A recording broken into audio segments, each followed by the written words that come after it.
So our next module is gear drive. So gear drive എന്താണെന്ന് നിങ്ങൾക്ക് അറിയാം. So gear നമ്മൾ ബേസിക്കായിട്ട് യൂസ് ചെയ്യുന്നത് ഒരു ഷാഫ്റ്റിൽ നിന്നും മറ്റൊരു ഷാഫ്റ്റിലോട്ട് പവർ ട്രാൻസ്മിറ്റ് ചെയ്യാൻ വേണ്ടിയാണ് നമ്മൾ ബേസിക്കായിട്ട് നമ്മൾ ഗിയർ യൂസ് ചെയ്യുന്നത്. Okay, so this module deals with the working of various kinds of gear drives. Okay, so നമുക്ക് അതിൻ്റെ ഡീറ്റെയിൽസിലോട്ട് പോകാം. So a gear is a toothed wheel. ഗിയറിനെ നമ്മൾ we are calling as a toothed wheel എന്ന് വെച്ചാൽ അത് ആക്ച്വലി ഒരു വീലാണ്. ആ വീലിൽ പല ടൈപ്സ് ഓഫ് ടീത്തുകൾ കട്ട് ചെയ്തിട്ടുണ്ട്. So that is what is called as a gear. So നമുക്ക് ഗിയറിനെ ഒരു we can call it as a toothed wheel. One gear is mounted on the driving shaft and the another one on the driven shaft. Their teeth meshing with each other. So ഇതൊരു ഗിയറിൻ്റെ മെഷിങ്ങിൻ്റെ ഒരു ഫിഗറാണ്. അപ്പോൾ നമുക്ക് രണ്ട് gear കാണാം. ഒരു gear എന്ന് പറയുന്നത് നമ്മൾ രണ്ട് ഗിയർ ഇവിടെ കാണുന്നുണ്ട്. First gear is A and the second gear is B. ഈ ഗിയർ എയുടെ സെൻറ്ററിൽ ഒരു ഷാഫ്റ്റ് ഉണ്ട്. ആ ഷാഫ്റ്റിൽ നിന്നാണ് ഈ ഗിയർ എക്ക് പവർ കിട്ടുന്നത്. സോ ഗിയർ എയിൻ്റെ സെൻറ്ററിലുള്ള ഷാഫ്റ്റ് റൊട്ടേറ്റ് ചെയ്യുമ്പോൾ ഗിയർ എയും റൊട്ടേറ്റ് ചെയ്യുന്നു. So when gear A rotates, gear A transmit the power to the gear B which is meshed to the gear A. Gear എയോട് മെഷ് ചെയ്തിരിക്കുന്ന gear ബിയിലോട്ട് gear എയിൽ നിന്നും പവർ ട്രാൻസ്ഫർ ചെയ്യും. അങ്ങനെ ഗിയർ ബിയെ ഗിയർ എ ഡ്രൈവ് ചെയ്യും. Okay, so gear A is called the driver gear and gear B is called the driven gear. So gear എയുടെ സെൻറ്ററിലുള്ള ഷാഫ്റ്റിൽ നിന്നും പവർ ട്രാൻസ്ഫർ ചെയ്യും. അപ്പം ഗിയർ എയുടെ സെൻറ്ററിലുള്ള ഷാഫ്റ്റ് റൊട്ടേറ്റ് ചെയ്യുമ്പോൾ ഗിയർ എ റൊട്ടേറ്റ് ചെയ്യും. ഗിയർ എ റൊട്ടേറ്റ് ചെയ്യുമ്പോൾ the gear which is meshed to gear A, that is gear B will also rotate. And when the gear B rotates, gear ബിയുടെ സെൻറ്ററിലുള്ള ഷാഫ്റ്റും അതിൻ്റെ കൂട്ടത്തിൽ തന്നെ റൊട്ടേറ്റ് ചെയ്യും. അപ്പോൾ എന്തോ മൊത്തത്തിലുള്ള എഫക്റ്റ് എന്ന് പറയുന്നത് ഈ ഗിയർ എയിലെ ഷാഫ്റ്റ് റൊട്ടേറ്റ് ചെയ്യുന്നതിനനുസരിച്ച് ഗിയർ ബിയുടെ സെൻറ്ററിലുള്ള ഷാഫ്റ്റിനും ഒരു റൊട്ടേഷൻ നമുക്ക് കിട്ടുന്നു. So gear A is called the driver gear and gear B is called the driven gear. So അതാണ് പറഞ്ഞത്. It is also a positive drive, that is no slip. രണ്ട് gear തമ്മിൽ rotate ചെയ്യുമ്പോൾ അവിടെ പൊതുവെ സ്ലിപ്പിംഗ് ഒന്നും തന്നെ പൊതുവെ സംഭവിക്കാറില്ല. അതുകൊണ്ട് തന്നെ അതൊരു പോസിറ്റീവ് ഡ്രൈവാണ്. The axis of the shafts may be parallel or non parallel. So here in this figure you can see that the axis of the gears are parallel. Okay, so it may be parallel. The axis of the shaft may be parallel or non parallel. ഈ രണ്ട് ഷാഫ്റ്റുകൾ തമ്മിലുള്ള axis parallel ആകാം, അല്ലാതെ ആകാൻ പറ്റും. It can be parallel or it can be non parallel. Parallel ആകാം, parallel അല്ലാതെയും വരാം. Okay, so it depends upon the condition. So when the two gears of different sizes mesh, the smaller one is called pinion and the larger one is called gear.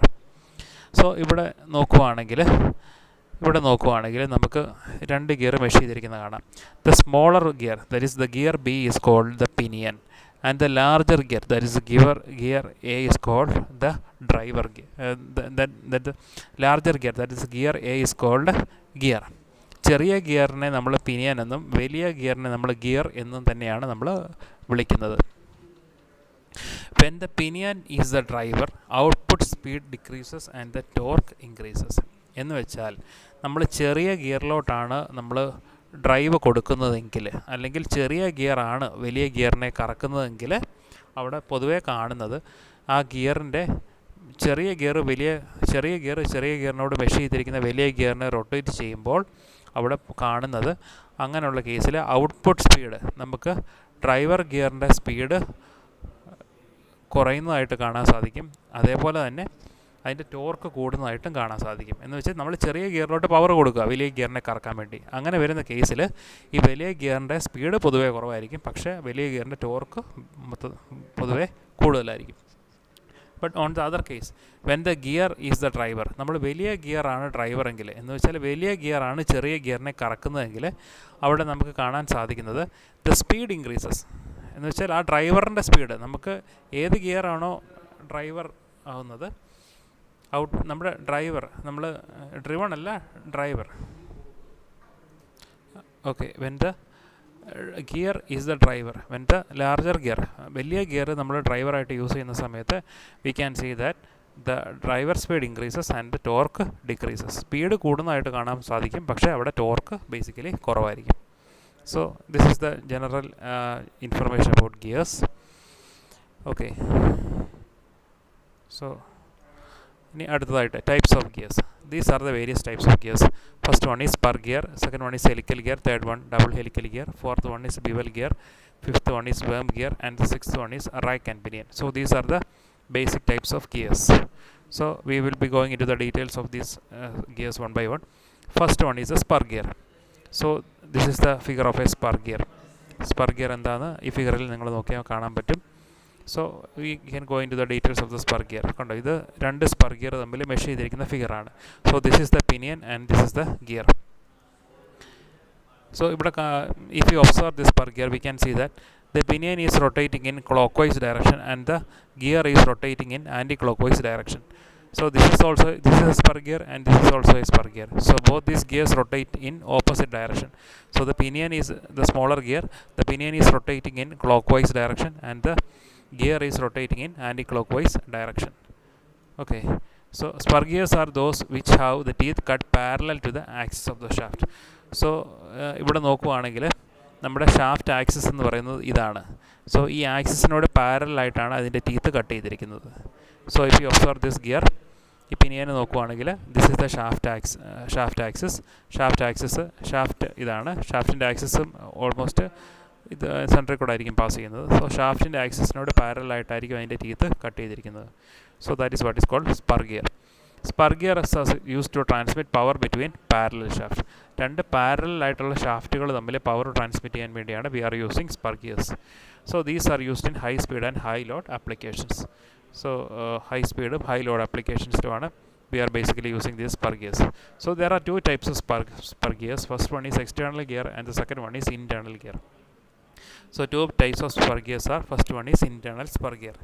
So you can see an internal spur gear here. So this is the pinion and this is the gear.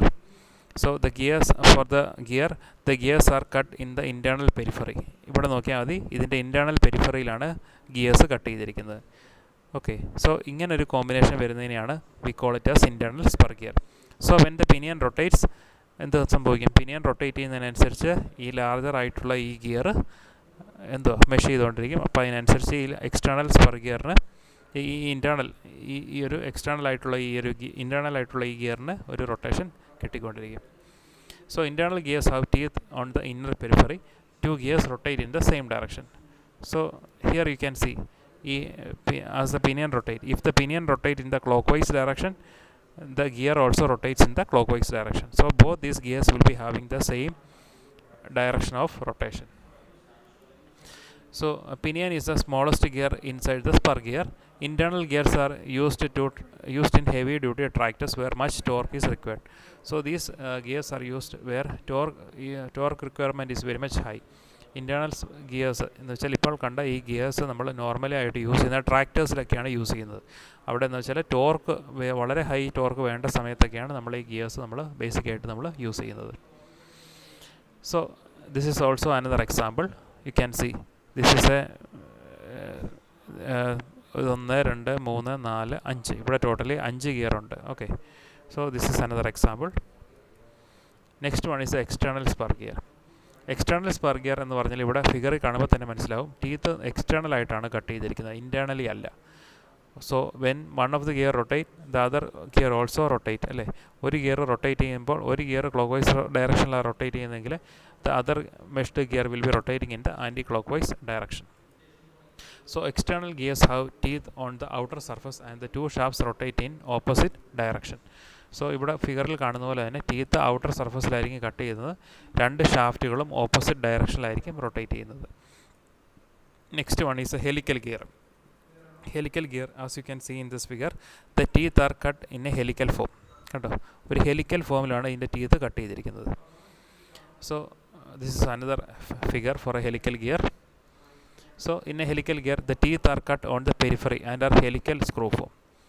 ഈ teeth ഇതിൻ്റെ പെരിഫറിയിൽ തന്നെയാണ് cut ചെയ്തിരിക്കുന്നത്, പക്ഷേ അതൊരു helical ഫോമിലാണ് അത് teeth cut ചെയ്തിരിക്കുന്നത്.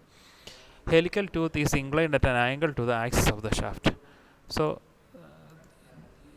ഇതിൻ്റെ ഒരു ആക്സിസ്, ഇതിൻ്റെ ഷാഫ്റ്റ് കടന്നു പോകുന്നത് ഈ ഒരു ഹോളോ പോർഷനിൽ കൂടെ ആയിരിക്കും കടന്നു പോകുന്നത്. ഈ ഒരു ഷാഫ്റ്റിനോട് ഒരു പർട്ടിക്കുലർ ആംഗിളിലായിരിക്കും ഈ ഒരു ഈ ഒരു ഹെലിക്കൽ ടീത്ത് കട്ട് ചെയ്യുന്നത് കേട്ടോ. So that is what is called helical gear. Helical gears are use to transmit power between parallel shaft. So രണ്ട് പാരലൽ ഷാഫ്റ്റുകൾ തമ്മിൽ പവർ ട്രാൻസ്മിറ്റ് ചെയ്യാൻ വേണ്ടിയാണ് we are basically using this helical gear. The two shafts rotating in opposite direction. As you can see, ഈ രണ്ട് ഷാഫ്റ്റുകളും രണ്ട് ഡയറക്ഷനിലായിരിക്കും റൊട്ടേറ്റ് ചെയ്യുന്നത്. Okay. They have high load carrying capacity and also they operate smoother and quieter than spur gear. Normal spur ഗിയറിനേക്കാളും load carrying capacity കൂടുതലായിരിക്കും. Also the operation is smoother and quieter than the spur gear. And the next one is herringbone gear or double helical gear. So you can see here there are two helical grooves. So this is ഇതൊരു helical groove ആണ്, helical കട്ടാണ്. ഇത് മറ്റൊരു helical കട്ടാണ്. So ഇങ്ങനെ രണ്ട് double ഹെലിക്കലായിട്ട് ഉള്ള ഈ ഒരു അറേഞ്ച്മെൻറ്റിനെ പറയുന്ന പേരാണ് herringbone gear or double helical gear. So this is an example of herringbone gear or double helical gear. So ഇങ്ങനത്തെ രണ്ട് ഹെറിംഗ്ബോൺ ഗിയർ തമ്മിൽ മെഷായിട്ടിരിക്കുന്ന ഒരു ഫിഗറാണ് ഈ കാണുന്നത്. So herringbone gears have opposite helical teeth which nullify the two axial thrust. So axial thrust വളരെ കുറവായിരിക്കും ഈ ഹെറിംഗ്ബോൺ ഗിയേഴ്സിന്. Also load carrying capacity is much higher than the other gears. മറ്റ് ഗിയറിനേക്കാളും ലോഡ് ക്യാരിങ് കപ്പാസിറ്റി വളരെ കൂടുതലായിരിക്കും. These gears are use to transmit power between two parallel shafts at a high speed. So രണ്ട് parallel ഷാഫ്റ്റുകൾ തമ്മിൽ വളരെ high സ്പീഡിൽ power transmit ചെയ്യാൻ വേണ്ടിയാണ് we are using this herringbone gears. The two shafts rotate in opposite direction. So ആ ഫിഗറിൽ കാണുന്ന പോലെ തന്നെ യു ക്യാൻ സി, ഒരു ഷാഫ്റ്റ് ക്ലോക്ക് വൈസ് റൊട്ടേറ്റ് ചെയ്താൽ അടുത്ത ഗിയറിൻ്റെ ഷാഫ്റ്റ് ആൻറ്റി ക്ലോക്ക് വൈസ് ഡയറക്ഷനിലായിരിക്കും റൊട്ടേറ്റ് ചെയ്യുന്നത്. So and the next one is bevel gear. So you can see bevel ഗിയറിൻ്റെ ഒരു അറേഞ്ച്മെൻറ്റ് ഈ ഒരു രീതിയിലായിരിക്കും വരുന്നത്. ഇതൊരു ബിവൽ ഗിയറാണ്, ഇത് മറ്റൊരു ബിവൽ ഗിയറാണ്. ഇതിൻ്റെ ഷാഫ്റ്റ് കടന്നു പോകുന്ന ഒരു ഹോളാണ് ഈ ഒരു ഹോള്. ഈ ഫസ്റ്റ് ഗിയർ, ഈ ഒരു ഗിയറിൻ്റെ ഷാഫ്റ്റ് കടന്നു പോകുന്ന ഹോളാണ് ഈ ഒരു hole. So these shafts are inclined at an angle. ഇതിൻ്റെ ഷാഫ്റ്റ് ഈ ഒരു ലൈനിൽ കൂടെ ആയിരിക്കും കടന്നു പോകുന്നത്. ഇതിൻ്റെ ഷാഫ്റ്റ് ഈ ഒരു സെൻട്രൽ ഈ ഒരു ലൈനിൽ കൂടെ ആയിരിക്കും കടന്നു പോകുന്നത്. So the shafts are inclined at an angle. So first one is bevel gears തന്നെ രണ്ട് ടൈപ്പ് ഉണ്ട്. First one is straight bevel gear and the second one is spiral bevel gear. So straight bevel gear എന്താണെന്ന് വെച്ചാൽ ഈ figure കാണുമ്പോൾ തന്നെ നിങ്ങൾക്ക് മനസ്സിലാവും. The teeths are cut in a straight manner, അല്ലേ? ഒരു സ്ട്രൈറ്റ് ആയിട്ട് ഇതിൻ്റെ ടീത്ത് ഇങ്ങനെ കട്ട് ചെയ്തിരിക്കുകയാണ് സ്ട്രൈറ്റ് ബിവൽ ഗിയറിൻ്റെ. Whereas in spiral bevel gear the teeth are cut in A spherical shape. കണ്ടോ, ഒരു ചെറിയൊരു സ്പെറിക്കൽ ഷേപ്പ് ഈ ഒരു ഗിയറിന് വന്നിട്ടുണ്ട്. സോ ഇതിനെയാണ് സ്പൈറൽ ബിവൽ ഗിയർ എന്ന് പറയുന്നത്. ഒരു സ്പൈറൽ ഷേപ്പാണ്, സ്പെറിക്കൽ അല്ല, ഒരു സ്പൈറൽ ഷേപ്പിലാണ് ഈ ഒരു ഗിയേഴ്സ് കട്ട് ചെയ്തിരിക്കുന്നത്. So these are various arrangements. So these are straight bevel gears and these two are spiral bevel gears. So bevel gears are used to connect two non-parallel shafts with the intersecting axis. ഞാൻ നേരത്തെ പറഞ്ഞിരുന്ന figure കാണിച്ചപ്പോൾ തന്നെ നമുക്ക് മനസ്സിലാവും. രണ്ട് non parallel ആയിട്ടുള്ള ഷാഫ്റ്റുകൾ തമ്മിൽ കണക്ട് ചെയ്യാൻ വേണ്ടിയാണ് we are using bevel gears. The teeths of these gears are formed on a conical surface. So ഇവിടെ കാണുമ്പോൾ തന്നെ നമുക്കറിയാം ഇതൊരു കോണിക്കൽ സർഫസാണ്. ആ ഒരു കോണിക്കൽ സർഫസിലാണ് നമ്മൾ ഈ ടീത്ത് കട്ട് ചെയ്തിരിക്കുന്നത്. So this is also A conical surface on which the teeth are cut. Okay. So these gears are used to transmit power between two shafts at an angle. Generally the shafts are at right angles. So രണ്ട് right ആംഗിളിൽ നിൽക്കുന്ന ഷാഫ്റ്റുകൾ തമ്മിൽ power transmit ചെയ്യാൻ വേണ്ടിയാണ് we are using this bevel gear. They are also used in slow speed application. So they are basically used for slow speed applications. And the next one is worm gear. So worm gear എന്ന് പറയുന്നത് ഈ ഒരു അറേഞ്ച്മെൻറ്റിലുള്ള ഒരു ഗിയറിനെയാണ് worm gear എന്ന് പറയുന്നത്. So ഇതിനെയാണ് വേം എന്ന് പറയുന്നത്, ഇതിനെയാണ് വേം വീൽ എന്ന് പറയുന്നത്. സോ അതിൻ്റെ ഡീറ്റെയിൽസിലോട്ട് നമുക്ക് പോകാം. So this is another figure. So worm gears are used for power transmission between non intersecting shafts that are generally at right angles to each other. രണ്ട് നോൺ ഇൻ്റർസെക്റ്റിംഗ് ആയിട്ടുള്ള ഷാഫ്റ്റുകൾ തമ്മിൽ കണക്ട് ചെയ്യാൻ വേണ്ടിയാണ് നമ്മൾ വേം ഗിയേഴ്സ് യൂസ് ചെയ്യുന്നത്. So you can see that this is one shaft. ഇതാണ് ഒരു ഷാഫ്റ്റ്. ഇതിൻ്റെ സെൻട്രൽ കോഡാണ് അടുത്ത ഷാഫ്റ്റ് പോകുന്നത്. So these shafts are inclined at right angles. ഈ ഒരു ഷാഫ്റ്റും ഈ വേം വീലിൻ്റെ ഷാഫ്റ്റുകൾ തമ്മിൽ അതിൻ്റെ ഒരു ആംഗിൾ നോക്കിയാൽ that will be at right angles. So worm gears consist of വേം ആൻഡ് വേം വീൽ. ഇതിനെ വേമും ഉണ്ട് വേം വീലും ഉണ്ട്. സോ ദിസ് ഈസ് ദ വേം ആൻഡ് ദിസ് ഈസ് ദ വേം വീൽ. ഓക്കെ. സോ വേം is A threaded screw and it is used as A driver. So ഇതാണ് വേം. ഈ വേം റൊട്ടേറ്റ് ചെയ്യുന്നതിനനുസരിച്ച് ഈ വേം വീലിലോട്ട് ഡ്രൈവ് കിട്ടിക്കൊണ്ടിരിക്കും. സോ വേം ഇസ് എ ഡ്രൈവർ ആൻഡ് വേം wheel is A driven gear. Okay. So worm wheel is a tooth wheel. Teeth of the worm wheel remains engaged with the threads of the worm. Okay. So worm എന്താണ്, worm wheel എന്താണെന്ന് ഇപ്പോൾ നിങ്ങൾക്ക് അറിയാം. So and the next one is rack and pinion arrangement. Rack and pinion ഒത്തിരി applications നിങ്ങൾ കണ്ടിട്ടുണ്ട്. So this is the rack and pinion arrangement. So this is the pinion gear, that is a smaller gear. When the smaller gear rotate, എന്ത് സംഭവിക്കുന്നു? Smaller gear rotate ചെയ്യുമ്പോഴത്തേക്കും ഈ rack gear മുന്നോട്ടോ പുറകോട്ടോ move ചെയ്തുകൊണ്ടിരിക്കും അല്ലേ. So that is a basic function of the rack and pinion. So ഇത് പല ഫിഗേഴ്സാണ്. So rack and pinion gears are use to convert rotation into linear motion or vice versa. ഈ പിനിയൻ്റെ റൊട്ടേഷനെ ഈ റാക്കിൻ്റെ ഒരു റാക്കിലോട്ടൊരു ലീനിയർ മോഷനായിട്ട് നമുക്ക് കിട്ടുവാണ് ഇവിടെ നമ്മൾ ചെയ്യുന്നത്. So these are the basic kinds of gears and these are the advantages of the gear drive. Gear drive ൻ്റെ advantages: smooth and reliable and also transmit more power. നമുക്ക് കൂടുതൽ പവർ ട്രാൻസ്മിറ്റ് ചെയ്യാൻ സാധിക്കും. മാത്രമല്ല ഇത് ഒത്തിരി നമുക്ക് റിലേ ചെയ്യാൻ പറ്റുന്ന ഒരു ഡ്രൈവാണ്.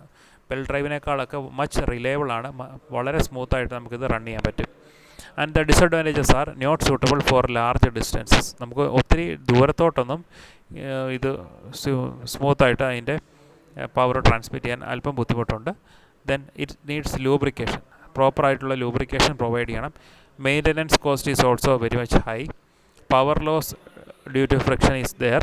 Production cost is also very much high. So these are the disadvantages of the gear system. Okay. And the next one is gear terminology. So these are the various gear terminologies. So ഇത് one by one ആയിട്ട് ഇത് എന്തൊക്കെയാണെന്ന് നമുക്ക് നോക്കാം. First one is the നമുക്ക് explanation നോക്കിയിട്ട് one by one ആയിട്ട് ഞാനത് പറയാം. സോ ഫസ്റ്റ് വൺ എന്ന് വെച്ചാൽ പിച്ച് സർക്കിൾ. പിച്ച് സർക്കിൾ എന്ന് പറയുവാണെങ്കിൽ നമുക്ക് കാണാൻ സാധിക്കും it is an imaginary circle. കണ്ടോ, ഇത് ഫസ്റ്റ് നമ്മൾ രണ്ട് ഗിയർ തമ്മിൽ മെഷ് ചെയ്യുവാണെങ്കിൽ ആ ഗിയറിൻ്റെ പിച്ച് സർക്കിളാണ് ഇവിടെ വരച്ചിരിക്കുന്നത്. ഇത് ഫസ്റ്റ് ഗിയറിൻ്റെ പിച്ച് സർക്കിളാണ് ഈ വരച്ചിരിക്കുന്നത്. ഇത് സെക്കൻഡ് ഗിയറിൻ്റെ പിച്ച് സർക്കിളാണ് ഈ വരച്ചിരിക്കുന്നത്. സോ ഈ പിച്ച് സർക്കിൾ എന്താണെന്ന് നമുക്ക് നോക്കാം. Pitch circle is A theoretical or imaginary circle upon which all the calculations are made. അതിനെ ഒരു ഇമാജിനറി സർക്കിൾ അല്ലെങ്കിൽ ഒരു തിയററ്റിക്കൽ സർക്കിൾ എന്നാണ് പറയുന്നത്. നമ്മൾ പിച്ച് സർക്കിൾ വെച്ചാണ് നമ്മൾ ഗിയറിൻ്റെ എല്ലാ കാൽക്കുലേഷൻസും നമ്മൾ നടത്തുന്നത്. സോ നമ്മൾ നോക്കുകയാണെങ്കിൽ ഈ ഫിഗർ നോക്കിയാൽ ഇവിടെ നമുക്കൊരു പിച്ച് സർക്കിൾ കാണാൻ സാധിക്കും. So this is the pitch circle of this gear. ഈ ഒരു വരച്ചിരിക്കുന്ന ഗിയറിൻ്റെ പിച്ച് സർക്കിളാണ് ഈ കാണുന്നത്. ഇതുപോലെ തന്നെ ഇതിനോട് മെഷ് ചെയ്തിട്ട് വരുന്ന ഗിയറിന് ഒരു പിച്ച് സർക്കിളുണ്ട് അല്ലേ. സോ ഇത് ഇപ്പോൾ ഈ ടീത്ത് കാണിച്ചിരിക്കുന്ന ഈ ഒരു സർക്കിളിൻ്റെ പിച്ച് സർക്കിളാണ് ഈ വരച്ചിരിക്കുന്നത്. So this is the pitch circle. So ഇതിനോട് മെഷ് ചെയ്ത് വരുന്ന ഗിയറിനും ഒരു പിച്ച് സർക്കിളുണ്ട്. സോ നമ്മളൊരു കാര്യം ശ്രദ്ധിച്ചാൽ നമുക്ക് മനസ്സിലാവും, ഈ ഒരു ഗിയറിന് ഒരു പിച്ച് സർക്കിളുണ്ട്, അതിനോട് മെഷ് ചെയ്ത് വരുന്ന ഗിയറിനും മറ്റൊരു പിച്ച് സർക്കിളുണ്ട്.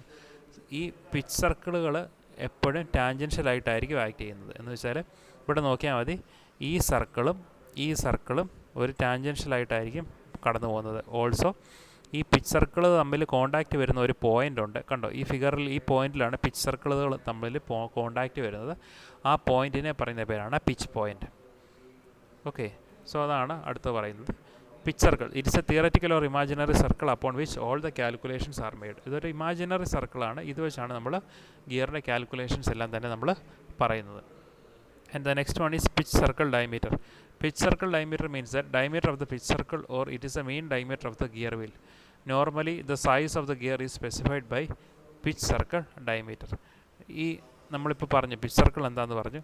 ആ പിച്ച് സർക്കിൾ കണ്ടോ, ഈ ഫസ്റ്റ് ഗിയർ നോക്കിയാൽ ഫസ്റ്റ് ഗിയറിൻ്റെ പിച്ച് സർക്കിൾ ഇതാണ്. സെക്കൻഡ് ഗിയർ നോക്കുവാണെങ്കിൽ സെക്കൻഡ് ഗിയറിൻ്റെ പിച്ച് സർക്കിൾ ഇതാണ്. സോ ആ പിച്ച് സർക്കിളിൻ്റെ ഡയമീറ്റർ എത്രയാണോ അതിനെയാണ് പിച്ച് സർക്കിൾ ഡയമീറ്റർ എന്ന് പറയുന്നത്. അടുത്ത pitch point. Pitch point is A point of contact of two pitch circle. രണ്ട് പിച്ച് സർക്കിളുകൾ തമ്മിൽ കോണ്ടാക്റ്റ് വരുന്ന പോയിൻറ്റിനെയാണ് പിച്ച് പോയിൻ്റ് എന്ന് പറയുന്നത്. ഇത് മറ്റൊരു ഫിഗറാണ്. കണ്ടോ, ഇതൊരു പിച്ച് സർക്കിൾ, ഇത് മറ്റൊരു പിച്ച് സർക്കിൾ. സോ ഇത് രണ്ടും കൂടെ കോണ്ടാക്റ്റ് വരുന്ന ഈ ഒരു പോയിൻറ്റിനെ പറയുന്ന പേരാണ് പിച്ച് പോയിൻ്റ് എന്ന് പറയുന്നത്. Next is addendum circle. Circle passing through the tip of the teeth is called addendum circle. So നമ്മൾ നോക്കുവാണെങ്കിൽ ഇത് കണ്ടോ, ഈ ഈ ഗിയർ ടീത്തിൻ്റെ ടിപ്പിൽ കൂടെ നമുക്കൊരു സർക്കിൾ വരയ്ക്കാൻ പറ്റുമെങ്കിൽ that circle is called the addendum circle. കണ്ടോ, ഈ വരച്ചിരിക്കുന്ന സർക്കിളാണ് അഡണ്ടം സർക്കിൾ. അടുത്തായിട്ട് അഡണ്ടം എന്താണെന്ന് നോക്കണമെങ്കിൽ ഇവിടെ നോക്കിയാൽ മതി. നമ്മുടെ പിച്ച് സർക്കിളും ഈ അഡണ്ടം സർക്കിൾ, ഇതാണ് നമ്മുടെ പിച്ച് സർക്കിൾ. കണ്ടോ, പിച്ച് സർക്കിളും ഈ അഡണ്ടം സർക്കിളും തമ്മിലുള്ള ഈ റേഡിയൽ ആയിട്ടുള്ള ഡിസ്റ്റൻസിനെ പറയുന്ന പേരാണ് അഡണ്ടം. ഓക്കെ, സോ അതാണ് അടുത്തായിട്ട് പറയുന്നത് addendum circle. Addendum, radial distance between the pitch circle and the addendum circle is called addendum. And the next one is dedundum. Dedundum എന്താണെന്ന് നോക്കണമെങ്കിൽ ഇവിടെ നോക്കുക. Dedundum എന്ന് പറയുന്നത് ഈ പിച്ച് സർക്കിൾ തൊട്ട് നമുക്ക് എക്സ്പ്ലനേഷൻ ആദ്യം വായിക്കാൻ വേണ്ടി. Circle passing through the root of the teeth is called dedundum circle. എന്ന് വെച്ചാൽ ഇവിടെ നോക്കുക, ഇതാണ് നമ്മുടെ ഗിയറിൻ്റെ റൂട്ട് എന്ന് പറയുന്ന ഭാഗം. സോ ഈ റൂട്ടിൽ കൂടെ നമുക്കൊരു സർക്കിൾ വരയ്ക്കുകയാണെങ്കിൽ ആ ഒരു സർക്കിളിനെ പറയുന്ന പേരാണ് dedundum സർക്കിൾ. കണ്ടോ, ഇവിടെ മാർക്ക് ചെയ്തിട്ടുണ്ട് dedundum സർക്കിൾ. ഈ റൂട്ടിൽ കൂടെ നമുക്കൊരു സർക്കിൾ വരയ്ക്കുകയാണെങ്കിൽ that circle is called as the dedundum circle. ഇനി അടുത്ത dedundum എന്താണെന്ന് അറിയണം. ഈ dedundum സർക്കിളും ഈ പിച്ച് സർക്കിളും തമ്മിലുള്ള ഈ റേഡിയൽ ഡിസ്റ്റൻസിനെ പറയുന്ന പേരാണ് dedundum. എന്ന് വെച്ചാൽ ഇത് നോക്കിക്കേ, ഇതാണ് dedundum സർക്കിൾ, ഇതാണ് പിച്ച് സർക്കിൾ. സോ അത് തമ്മിലുള്ള ആ ഒരു റേഡിയൽ ഡിസ്റ്റൻസിനെ പറയുന്ന പേരാണ് dedundum. ഓക്കെ, സോ അതാണ് dedundum കൊണ്ട് ഉദ്ദേശിക്കുന്നത്, radial distance between the pitch circle and the dedundum circle. And the next is the full depth of the teeth. So next is full depth. Full depth of the teeth. Full depth എന്ന് പറയുന്നത് ഈ അഡണ്ടത്തിൻ്റെയും dedundumത്തിൻ്റെയും സമ്മിനെയാണ് നമ്മൾ full depth എന്ന് പറയുന്നത്. So and the next thing is topland. Topland is a surface at the top of the tooth. നമ്മൾ ആ figure നോക്കുകയാണെങ്കിൽ ഇത് കണ്ടോ, this surface is called the top land and this is also called top land. ഈ ടീത്തിൻ്റെ ഈ ഒരു സർഫസിനെ പറയുന്നവരാണ് ടോപ്ലാൻഡ് എന്ന് പറയുന്നത്. And the next thing is bottom land. Surface at the root of the tooth in between two adjacent teeth is called bottom land. Surface at the root of the tooth in between two adjacent teeth. എന്ന് വെച്ചാൽ രണ്ട് adjacent ടീത്തുകൾ തമ്മിലുള്ള ആ സർഫസിനെ പറയുന്ന പേരാണ് bottom land. കണ്ടോ, ഇതൊരു bottom ലാൻഡാണ്. This is another bottom land. Okay, so that is called bottom land എന്ന് പറയുന്നത്.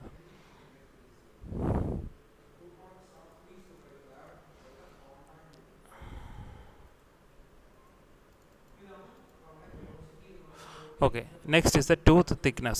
Width of the tooth measured along the pitch circle.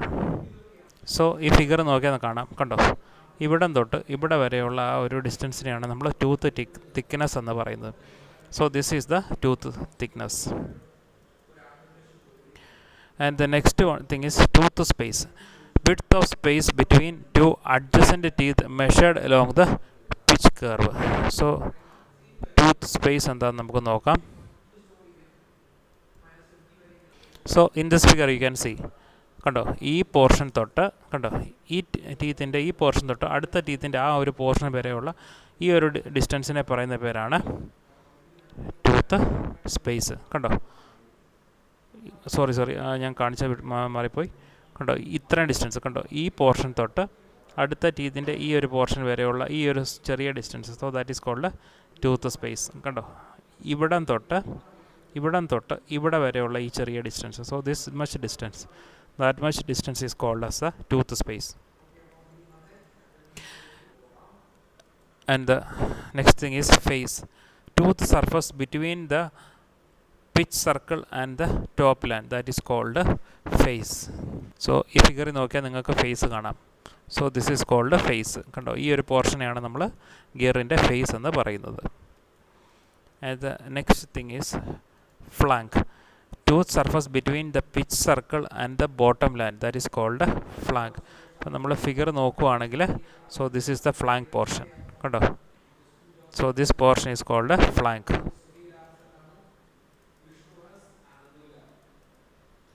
And next is the face width. That is the length of the tooth measured parallel to the axis of the gear. So face width. നമുക്ക് face width എന്താണെന്ന് നോക്കാം. So ഈ gear നോക്കുവാണെങ്കിൽ കണ്ടോ, this is the face width. So this is the face width of the gear. And the next thing is profile. Curve formed by the face and the flank of the teeth. So നമ്മൾ നോക്കുവാണെങ്കിൽ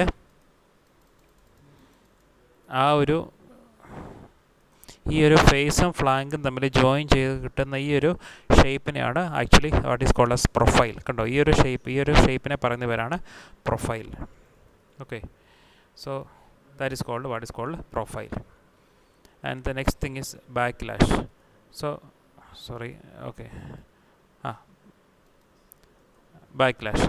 backlash is the amount by which the width of the tooth space exceeds the thickness of the engaging gear in order to prevent tooth binding under operating conditions is called backlash. So ഇവിടെ നോക്കിയാൽ മതി, രണ്ട് gear തമ്മിൽ measure ചെയ്യുന്ന സമയത്ത് അവിടെ ഉണ്ടാകുന്ന ആ ഒരു കണ്ടോ, amount by which the width of the tooth of the space exceeds the thickness of the engaging gear.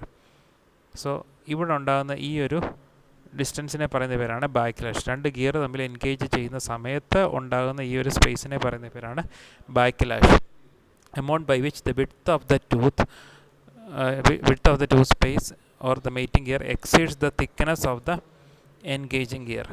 So രണ്ട് ഗിയർ തമ്മിൽ എൻഗേജ് ചെയ്യുന്ന സമയത്ത് ആ ഗിയറിൻ്റെ ടീത്തിൻ്റെ വിഡ്ത്ത് എക്സീഡ് ചെയ്യുന്ന ബാക്കിയുള്ള ആ ഒരു സ്പേസിനെ പറയുന്ന പേരാണ് ബാക്ക്ലാഷ് എന്ന് പറയുന്നത്.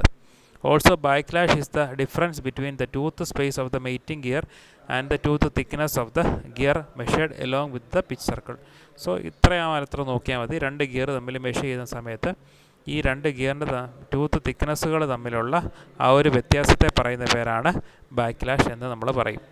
എന്ന് വെച്ചാൽ ഒരു ഗിയറിൻ്റെ ടൂത്ത് സ്പേസും മറ്റേ ഗിയറിൻ്റെ ടൂത്ത് തിക്നെസ്സും തമ്മിലുള്ള ആ ഒരു ഡിഫറൻസിനെ പറയുന്ന പേരാണ് ബാക്ക്ലാഷ്.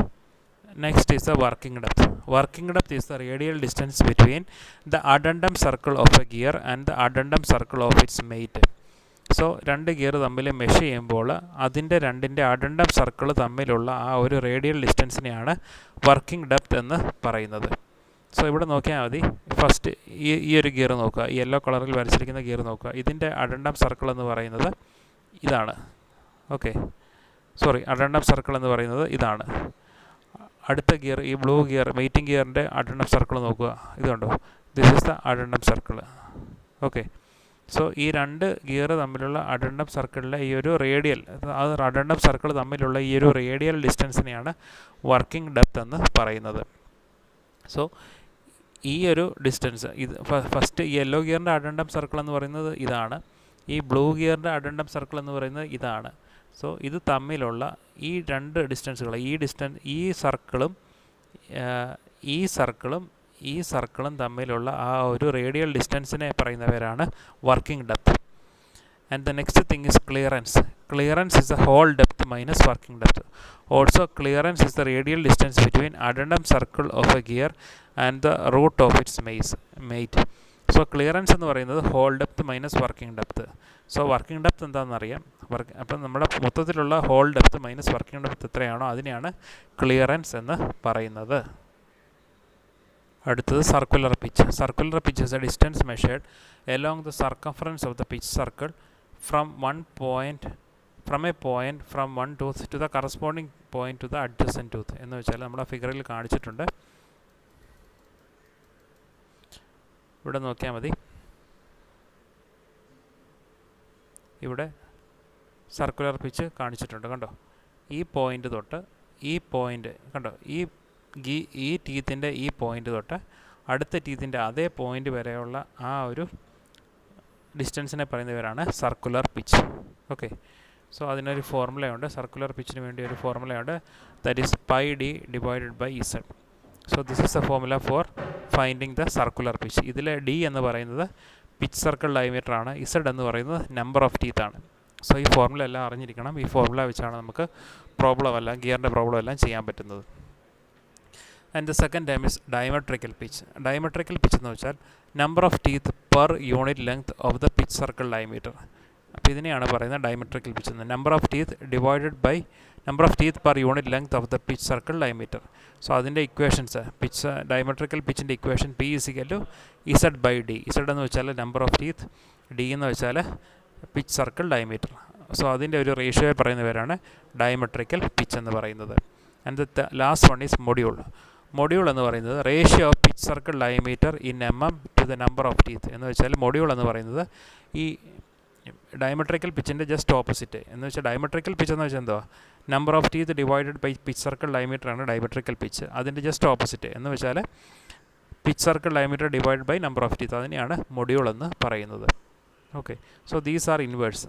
മൊഡ്യൂൾ എന്നുള്ള ടേം നമ്മൾ പ്രോബ്ലത്തിലെല്ലാം കോമൺ ആയിട്ട് യൂസ് ചെയ്യുന്ന ഒരു വാക്കാണ്. സോ ഇതെന്താണെന്ന് അറിഞ്ഞിരിക്കണം. Pitch circle diameter divide by number of teeth, അതാണ് മൊഡ്യൂൾ. സോ ഇത്രയാണ് ജനറലായിട്ട് നമ്മൾ ഗിയറിനെ കുറിച്ച് അറിയേണ്ട കാര്യങ്ങൾ. Okay, thank U.